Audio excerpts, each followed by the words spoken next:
Hi, this is Britta LaFont from BrittaLaFont.com, and today we're talking about Elizabeth George's Putting on a Gentle and Quiet Spirit, Lesson 18. It is called Making the 180-Degree Turn. Now, she kind of is talking about a 180-degree turn because this passage talks about a new life, what our new life should look like, and how that new life impacts our relationship with other people. But she begins this whole talk about this lesson and looking back to the previous passage. The thing she wants us to keep in mind is, and this is on page 102, Peter had witnessed firsthand Jesus' anguish in the Garden of Gethsemane, his arrest, his mocking trials, and his mistreatment. And Peter was nearby when Jesus was nailed to the tree and the cross was hoisted to an upright position. Yes, Peter saw it all and witnessed it all. The jeering crowd, the taunting thieves, the mocking soldiers, Jesus' cries from the cross, the literal agony and bloodshed of the Lamb of God.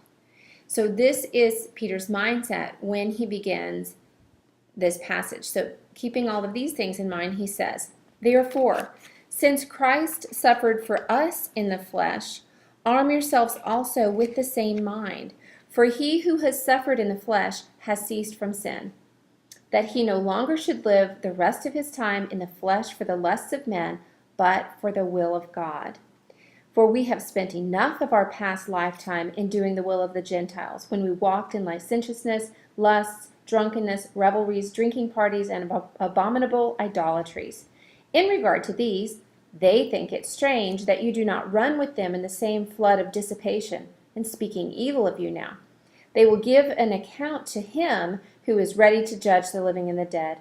For this reason the gospel was preached also to those who are dead, that they might be judged according to the men in the flesh, but live according to God in the Spirit." So basically, I think what she is trying to have us keep in mind in this lesson is that we cannot forget the suffering of Christ. And even though we can't know it completely in the same way that Peter did, that it needs to inform our thinking, and that this suffering is his love poured out for us.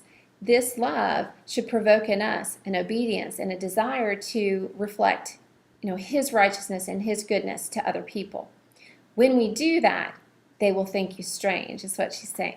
Peter says, they will think it strange. But that doesn't matter. We should be keeping an eternal perspective, remembering that we are living for the will of God rather than the will of the flesh. This kind of reminds me of the word that we've talked about before, hesed, which is God's covenant-keeping love. And in this covenant, we see that Jesus' blood is shed, and blood is always, when blood is shed in a covenant, it seals the covenant. And so our covenant with God has been sealed. And so this shedding of the blood seals a covenant with us.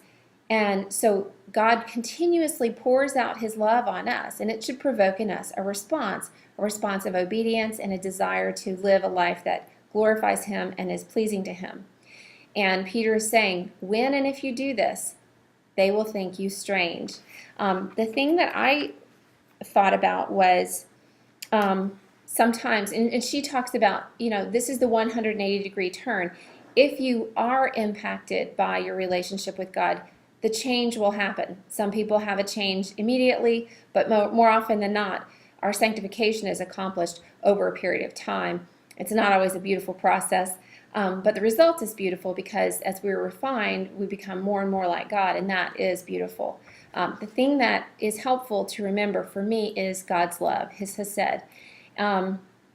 So when you face the difficulties, either in terms of being obedient to God, or maybe in this case, she's talking about the persecution that may come from being different than other people, thinking differently, living differently, that, remembering Christ's sacrifice and remembering his love is the thing that will, help to keep you on track.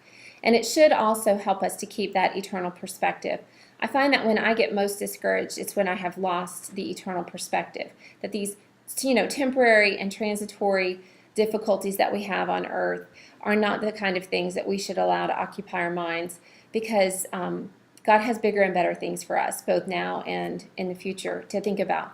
So here's to all of us keeping an eternal perspective and remembering the sacrifice of Christ and God's love for us. And hopefully that will spur us on and provoke us to live a life that glorifies Him, and that people will think we're strange because we're more and more like Him than we are like the world.